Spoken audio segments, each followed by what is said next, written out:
Hello, this is Steve, and I'm reading from Decanter Magazine. U.S. West Coast, the new vanguard. Wine regions in the western coastal states of the U.S. are home to an emerging crop of creative young winemakers who are pushing the American wine scene in exciting new directions. We focus on 4 key names to know. For many years now, America's fine wine epicenter has been that special valley between the Vaca and Mayacamas mountains, known as Napa. First established in the 19th century, the Napa Valley's quality and reputation are known throughout the world of wine.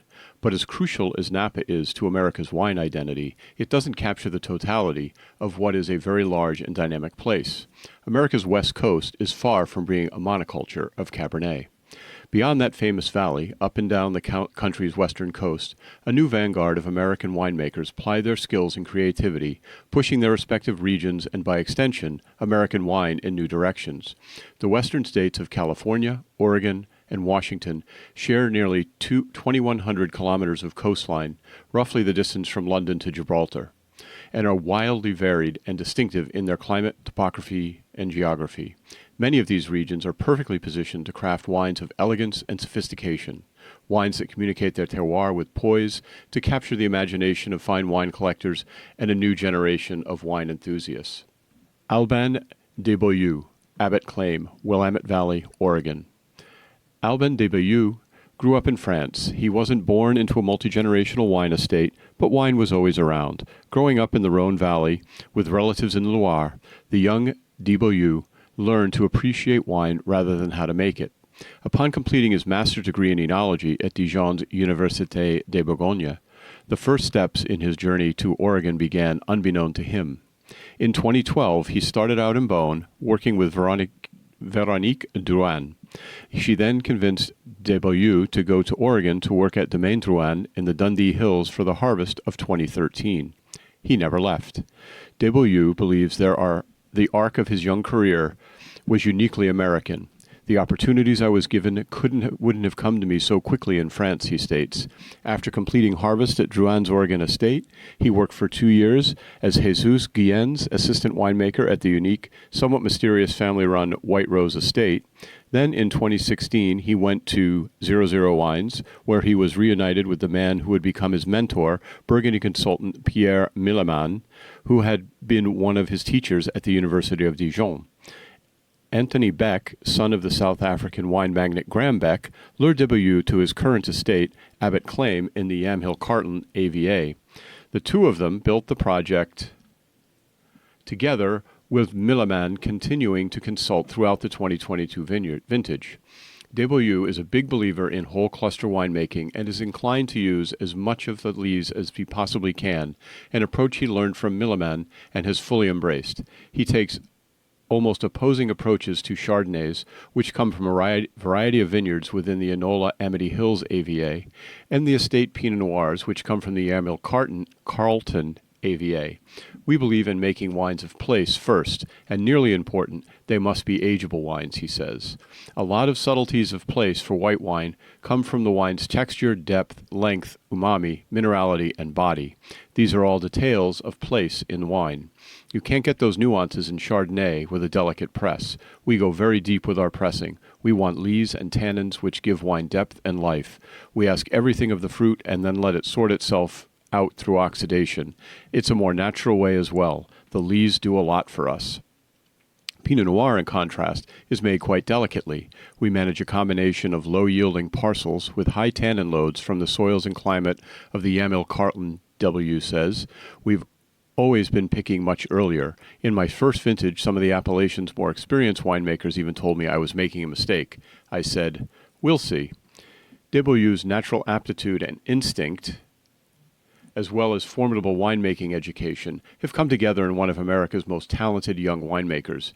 A sense of purpose is blended with his Burgundy-taught commitment to terroir and deference to tradition, married to American pragmatism and an appreciation for that special place, Willamette Valley. Abbott Claim, Due North Pinot Noir, Yamhill Carlton, Willamette Valley, Oregon, 2021. From Pommard clone vines on a north-facing block cooled by a wind that blows through the site, only about 7% whole cluster fermentation in an oak vat, followed by 18 months in 70% new French oak barrels. Pungent aromatics of violets and turned earth Gorgeous blue fruits, mushrooms, it's gloriously charming, and texture is wholly of elegance and delicacy. Soy and smoked sea salt, concentrated wild bramble fruits. This is the most complete Pinot Noir effort I've ever tasted from the Willamette Valley in 2021. Abbott Claim, Ex Omni, Chardonnay, Eola Amity Hills, Willamette Valley, Oregon, 2021. A stunning display of salinity and lime zest, the palate mouth-watering with sea spray and ginger spices and a lift of cardamom.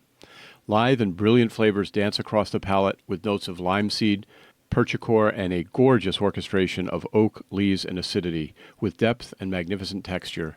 A year in 66% new French oak plays its role brilliantly in the background. Chris Peterson, Avenia and Liminal, Washington State. Chris Peterson is unquestionably one of Washington's most gifted winemakers. He crafts wines that embrace the state's warm, growing regions, but has an uncanny talent for coaxing refinement and sophistication from wines sourced from the state's top vineyards. Peterson embraces a pursuit of balance and elegance that remains largely elusive in the winemaking styles of many of his Washington contemporaries, making wines of mineral and savory expression, eschewing monochromatic declarations of New World fruit. He graduated with a liberal arts degree from the University of Washington in Seattle. Working as a FedEx driver, he decided that was not the career he was looking for.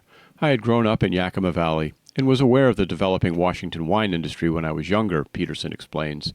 As an American in my 20s, I was more interested in beer. What fascinated me, though, as I went tasting in Yakima Valley, were the questions I developed about wine. Why is this one different to that one? And why is this so completely different to that? His FedEx job ended around the fortuitously timed launch of the Walla Walla Community College Enology and Viticulture program.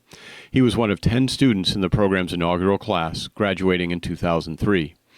Then, just as Peterson finished his studies, an opportunity at the burgeoning Woodinville winery, DeLisle Cellars, came up. The founding and executive winemaker, Chris Upchurch, gave Peterson plenty of room, and he went from enjoying some of the mundane elements of his daily work, such as topping barrels, to exploring wine and its artistry. As I started tasting and learning more, particularly about French wine, I really found myself drawn to guys who were doing things on the artistic side. Maybe one of the most influential experiences was reading Andrew Jefford's book, The New France. Peterson honed his skills early. In blending trials with Upchurch, he was directed that a particular wine might be made from 6 barrels of Cabernet from the Clipsum vineyard, but Upchurch wouldn't specify which barrels. Tasting them consistently, Peterson found nuances in each, so he would ultimately start crafting wines based on the intricacy of each barrel, as opposed to taking a broader approach. The wines got better. I took full advantage of the room he gave me to maneuver and learn as I went, Peterson says. As we increased the number of bottlings we made, there wasn't a recipe, so I got to have a significant role in crafting those wines. Peterson met Marty Taucher at DeLisle Cellars in 2009, and when Taucher shared his plans to launch Avenia, Peterson saw an opportunity to move towards artistry. We talked about sourcing from the best and often not the warmest vineyard sites. I'd zeroed in on a few coopers that worked with our desired style. I wanted that kind of New France approach. I was thinking maybe those older ways could be new again, that it's not about technology. It's about making wines that are reflective of Washington but may express some of the style that they're inspired by. Avenia, Shampoo Vineyard, Cabernet Franc, Horseheaven Hills, Columbia Valley, Washington, 2021. A stellar Cabernet Franc, gorgeous, effusive aromas of roasted hatch pepper, sea salt, dried violets, and candied red fruit. The palate is nicely integrated, but will knit together further with time. Red fruited and full, with pomegranate molasses, tart cherries, and savory notes of smoky sage. Liminal Weather Eye Vineyard Block 47, Cabernet Sauvignon, Columbia Valley, Washington, 2021. Rich, opulent nose, mineral intensity of crushed basalt, pencil shavings, hot stone, and anise mingle with effusively fragrant note of wild desert sage and eucalyptus. A core of black plums and an intense baking chocolate is framed by serious grippy tannins. Sappy black cherry rose hips and smoky umami finish the palate, complete with an abiding sense of elegance. A wine made to age. Samra Morris, Almarosa Winery and Vineyard, Santa Barbara County, California. 80 years ago, at 80 years old, Richard Sanford, one of the founders of the Santa Rita Hills AVA, planting some of its first Pinot Noir vines back in 1971, beams when he's thinking of Samra Morris, the winemaker chosen to lead Almarosa, a winery he founded in 2005. Having grown up in war-torn Bosnia, Sanford explains, she has no fear. With a gentle hand, she has been masterful in crafting wines of finesse, balance, and place from a new vineyard planting at the Almarosa estate. Morris arrived in the U.S. in 2012 from Sarajevo. She comes from a family of scientists. Her father was a professor of agriculture. While studying for her bachelor's degree, she wanted to be a brewmaster. After I finished my bachelor's degree, I took an internship at a brewery, and it turns out I really don't like the smells that come out of the brewing process. I hate them, actually. Morris explains. Pivoting, she began her graduate studies focused on winemaking.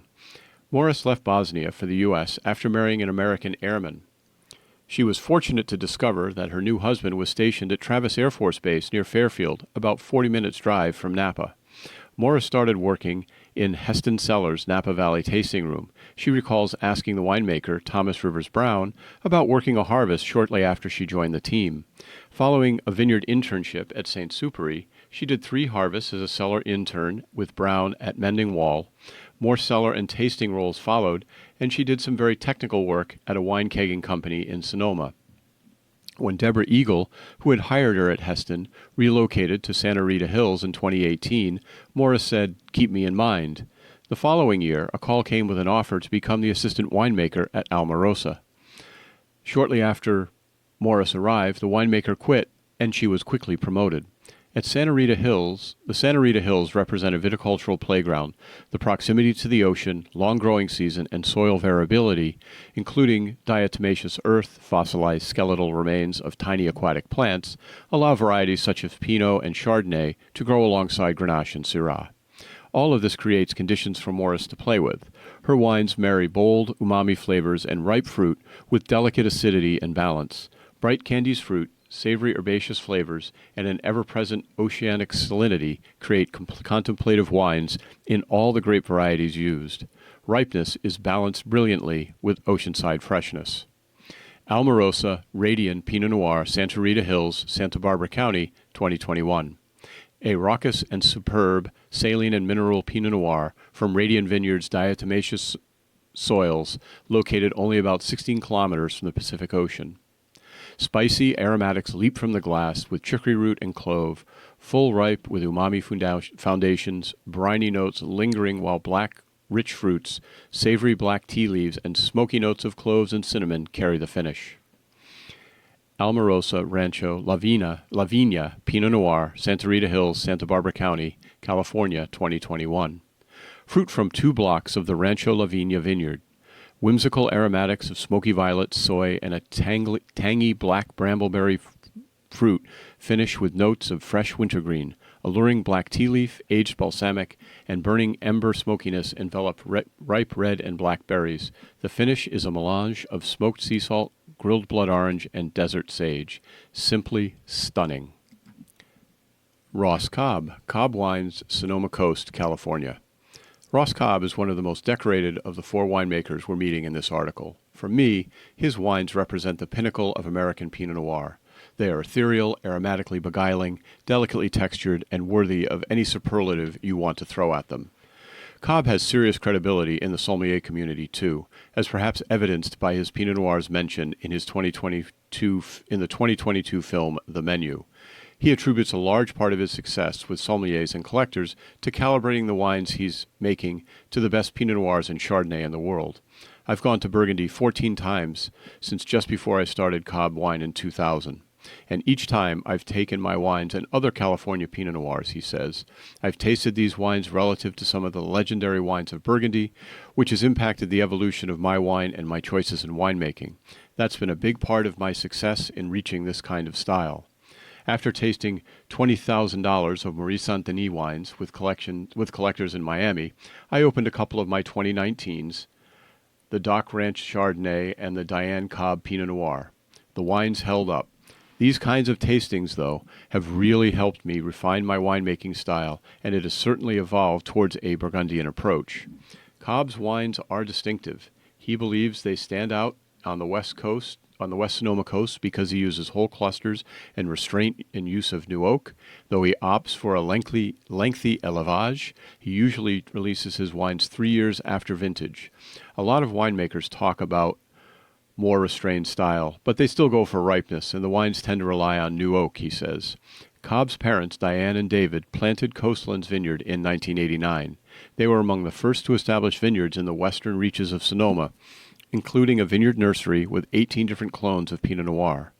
Cobb went to UC Santa Cruz and studied agroecology with a focus on soil science, while his parents were breaking new ground on the Sonoma coast. After graduating from college, he arrived at Williams-Sonoma in 1998, where he learned winemaking with Bert Williams and Bob Cabral. He's made wines at Flowers and Hirsch, among others. Ross made some of the most beautiful wines that have ever been made at Hirsch, says general manager and winemaker Jasmine Hirsch. For Cobb, it all goes back to his parents' work at Coastlands. The vineyard was planted on the vine's own roots, dry farmed. There have been no herbicides and no tilling in 25 years. It calls to mind the tortoise and the hare. That farming approach has become fashionable, much like Cobb's style of Pinot Noir and Chardonnay, which remain elusive to many, but he has mastered. Cobb Emmeline Anne Vineyard Pinot Noir, Sonoma Coast, 2021. A little more than 1 hectare at up to 250 meters, Emmeline Anne Vineyard is surrounded by redwood forest.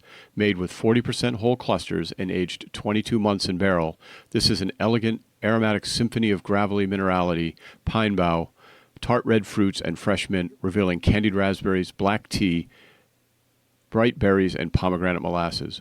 The great structure of the 2021 vintage is here in abundance. Cobb H. Klopp Vineyard Chardonnay, Sonoma Coast, California, 2021. H. Klopp nestles in the foggy lower Sebastopol Hills on the Goldridge Series loam soils and is dedicated to Chardonnay for the Cobb portfolio. Bright floral aromas, petrichor, and minerality are layered with notes of grilled lemon peel and sea spray. The palate gives a lively mineral freshness and continues to leap forward with oyster shell salinity and loads of lemon cream. 30 top buys in American Syrah. There's a common perception of Syrah produced in the U.S. Too much oak, too much alcohol, that is increasingly outdated as a dedicated band of winemakers put their faith in their own variety and work to bring it out of the shadows. Syrah in the U.S. remains an enigma. Cult brands that emerged during the 1990s, Sine Qua Non on the Central Coast or Cayuse Vineyards in the Walla Walla Valley, are among the country's iconic and most expensive wines. But by and large, Syrah is still the perennial underdog of American wine. There's this assumption that Syrah, in America, is just this goopy, overly alcoholic, over-oaked, over-extracted wine, explains Jeff Lindsay Thorsen, the winemaker sommelier who produces W.T. Vintner's Syrah from vineyards in Washington and Oregon. The benchmark for Syrah is still encapsulated in the Northern Rhone ideal, but to critics who claim that Syrah's otherworldliness, its haunting florality, and sanguine sauvage complexities can't be found outside France, America's Syrah growers have a firm response. Sorry, that's just ignorance, says Christopher Bates, M.S., the winemaker and owner of Element Winery in the Finger Lakes region of New York State. The greatness that we tend to associate with the Northern Rhone, that perfume, that spice, that earthiness, isn't necessarily derived from just one specific place, he explains. It's linked to a style and mentality of wine growing and winemaking, too. While pioneering Americans have been championing Syrah since the 1980s, in the broader scheme of history, Syrah is barely nascent here, suggests Nicholas Krankel, whose parents Elaine and Manfred established Sine Qua Non in 1994. Today, Nicholas and his wife, Julia, founders of Fingers Crossed Wine in Santa Barbara County, are among America's next generation of Syrah champions. The gift and the curse is that we don't have that history, says Julia, but that also means we can be as creative as we want. The most provocative Syrahs grown in America are still a testament to that pioneering spirit. Exploration of untried sites, blending from different climates and terroir, experiments in whole cluster ferments, and earlier picking. From Washington and Oregon to California and New York, the kaleidoscope of American Syrah is vast and wildly unsung. California is where you'll find the greatest spectrum of diversity in the chilly windswept pockets of Sonoma or the Central Coast, San Luis Obispo or Santa Barbara, or subregions such as Santa Rita Hills and Santa Maria Valley. You'll find Syrah that's often shockingly spry, laser-etched, and perfumed. And unlike in the Northern Rhone these days, there's an abundance of exceptional Syrah at a compact 12% alcohol. Those seeking wines with more muscularity are directed further inland to warmer areas of Santa Barbara, such as the corridors of Ballard and Happy Canyons, or Paso Robles, where Syrah is intense and ripe, but moored to that resinous, smoky allure of chaparral. Further north, Syrah also flourishes in Columbia Valley, particularly in areas such as Yakima and Walla Walla valleys, which straddles the border between Washington and Oregon. Syrah here is never short on fruit, but can go into this feral, spicy place that's an interesting bridge between the Old World and the New World, says Lindsay Thorson. The alluvial plain on the Oregon side of the AVA, littered with cobblestones reminiscent of the Galets Rouges of Châteauneuf-du-Pape, is an epicenter of Syrah in the Walla Walla Valley. Made famous by Cayuse and designated with its own subregion, the Rocks District of Milton Freewater AVA is home to a roll call of standout producers and winemakers, including Sean Boyd, founder of Roti Cellars and Proper Wines. There's this fingerprint here, Boyd asserts, this Rocks funk that's deeply savory, like earth and olive tapenade. It can be so polarizing and visceral. And yet distinctly American, too. Arnott Roberts, K. Sonoma Coast, 2021. Planted in 1994, K. Syrah Vineyard boasts Sonoma Coast's oldest Syrah vines. This single vineyard bottling is profoundly aromatic, fiery with intense peppercorns, yet slim and supple. Ripe black currant and cherry flavors are balanced by an edge of acidity and tannins that linger like herbs charred to bitterness on a grill. Complex and fascinating. Fingers crossed, Santa Barbara Coast, California, 2021. Subtle earthy notes of wild game and truffles open into black figs and milk chocolate. A formidable yet graceful and fragrant Syrah, 83% with 4.7% each of Grenache, Mourvedre, and Petit Syrah. Produced with 35% whole clusters and aged 20 months in French oak. It's spicy, deeply satisfying wine with a finish that melds into soft, satin-edged tannins. Roti Cellars, Northern Blend, the Rocks District of Milton Freewater, Columbia Valley, Oregon. The addition of 5% Viognier lends a haunting breath of lilac and violet petals to this powerful, penetrating Syrah. Black cherry and blueberry flavors are intensely ripe yet pristine, a luscious sip framed in ore and salt with a finish that's drenched in satin, ready now but will improve further. Sandy Anika Bien Nacido Vineyard, Santa Maria Valley, Central Coast, California, 2021. Syrah's ethereal, floral, ferrous perfume is on full display in this fine-footed yet concentrated Syrah. Blackberry and cherry flavors are penetrating and crisp, plumed with rose petals and freshly picked violets, but with hints of fur and leather too. It's lavish, delightfully textured, with fine-grained furry tannins and a long, piercing finish. Bodega Cuatro Reyes, sustainably championing D.O. Rueda. The quality-driven cooperative has been a custodian of D.O. Rueda's landscape and flagship grape for 9 decades.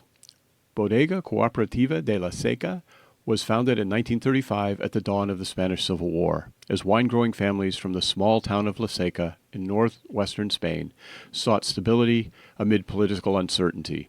It has since been renamed Bodega Cuatro Reyes, playing a key role in the economic and social cohesion of the D.O. Rueda throughout a turbulent century.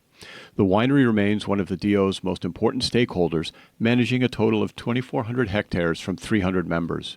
Bodega Cuatro Reyes counts some of the region's oldest vineyards, including ungrafted 120-year-old plots among its member holdings. Its viticultural and winemaking program, focused on the local Verdejo grape, yields a diverse range of wines, from approachable everyday drinkers to exclusive single vineyard bottlings.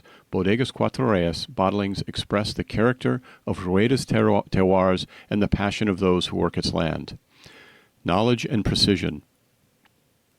Elena Martin Oyague, who joined Bodega Cuatro Reyes in 1977, has been its technical director since 2017, highlights the increasing importance of vineyard and grape selection as the basis of a greater focus on quality across the winery's range.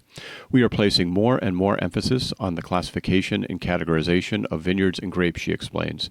This will allow us to better understand the nature and potential of each plot, develop wines that express the character and versatility of Verdejo. Bodega Cuatro Reyes has partnered with the University of León as part of a research project on the genetic diversity of indigenous grape varieties and the aging capability of the sometimes underestimated Verdejo. We want to increase the expressiveness of our higher-end wines while raising awareness of Verdejo's true potential, especially the fruit hailing from our oldest, low-yielding vineyards, explains Martin Oyagüe.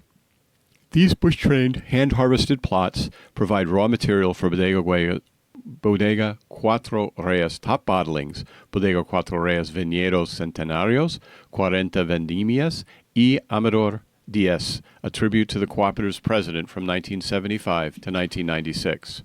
The winery maintains this level of focus without losing sight of the importance of the higher volume, more commercial wines it produces, which allow the cooperative to introduce a wider audience to Rueda and Verdejo. The company has household status in Spain, especially when it comes to Verdejo wines, and has a prominent presence in more than 50 export markets, including China, the U.S., Germany, the U.K., Mexico, and the Netherlands. Green and social. Crucial steps have been taken in the last couple of decades to cement the cooperative's environmental and social strategy with a strong focus on terroir awareness, smart use of resources, and member engagement. Bodega Cuatro Reyes has developed its own encompassing sustainability program, Green and Social, which affirms an ongoing commitment to protect both the environment and local communities. Economic transparency, governance, best practice, quality, innovation, and a fair and close engagement with members are considered alongside the reduction of carbon emissions and the development of smart precision viticultural practices. Following Rueda's plantation boom in the 1990s, it soon became clear for the Bodega Cuatro Reyes team that empowering growers to understand the specific needs of their distinct vineyards was essential if the desired quality and consistency were to be achieved. The cooperative provides ongoing training so that its members can tailor their practices to the unique profile of each site. Raising awareness of the importance of smart use of water resources has been prioritized in the face of climate change and of multiple vintages incurring severe drought. When asked about what future challenges lie ahead, Martin Oyagüe points to the logistical limitations imposed by extreme weather conditions as the most complex. Harvest is now happening earlier, and we need to harvest quicker to retain freshness and finesse. This while trying to implement a stricter selection program. Not easy when managing 24 hectares of vines, explains the enologist. But having weathered so many economic and political storms during its 90 years of history, Bodega Cuatro Reyes is equipped with the perseverance of 300 members working together to keep producing the very best Verdejos. This is Steve, and I've been reading from Decanter Magazine.